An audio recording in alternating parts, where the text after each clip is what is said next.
मुंबई पोलिसांना त्याचप्रमाणे सगळी CBI चौकशी करणाऱ्या पोलिसांना विनंती आहे की दादा घरातून पडले तो CCTV फुटेज महाराष्ट्राच्या समोर जरी दिला तरी बऱ्याच काही प्रश्नांची उत्तरं मिळतील. तर राज्याचे उपमुख्यमंत्री अजितदादांना जाऊन आता 1.5 महिना उद्या जवळपास पूर्ण होणार आहे.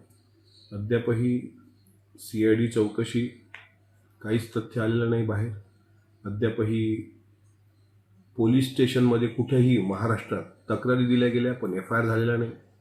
अद्यापही ब्लॅक बॉक्सचा डेटा हा सार्वजनिक करण्यासंदर्भात मुरलीधर अण्णा मोहोळ यांनी दिलेला शब्द पूर्ण झालेला नाही आणि अद्यापही दोन्ही सभागृहामध्ये चर्चासुद्धा झाली नाही.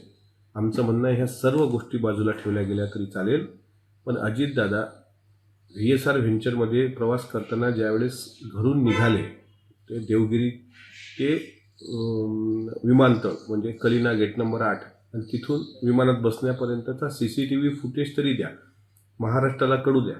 कारण अजितदादाच्या या विमान अपघाताची सुपारी घेणारा VK सिंग, सुमित कपूर, त्याच्यानंतर साहिल मदन आणि क्रू पायलट यश हे चौघं आता सध्या अदृश्य आहेत. ते कुठे आहेत हे कोणालाही कळलेलं नाही.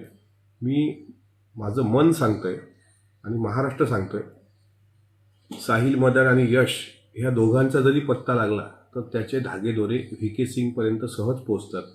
फक्त आमची मुंबई पोलिसांना त्याचप्रमाणे सगळी CBI चौकशी करणाऱ्या पोलिसांना विनंती आहे की दादा घरातून पडले तो CCTV फुटेज महाराष्ट्राच्या समोर जरी दिला तरी बऱ्याच काही प्रश्नांची उत्तरं मिळतील आणि असं जर होत नसेल तर मग मात्र न्याय आहे की नाही हा प्रश्न उपस्थित राहतो.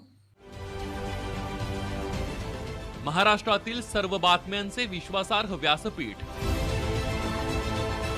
सकाळच्या सर्व सोशल मीडिया प्लॅटफॉर्मला लाईक, फॉलो आणि सबस्क्राईब करा.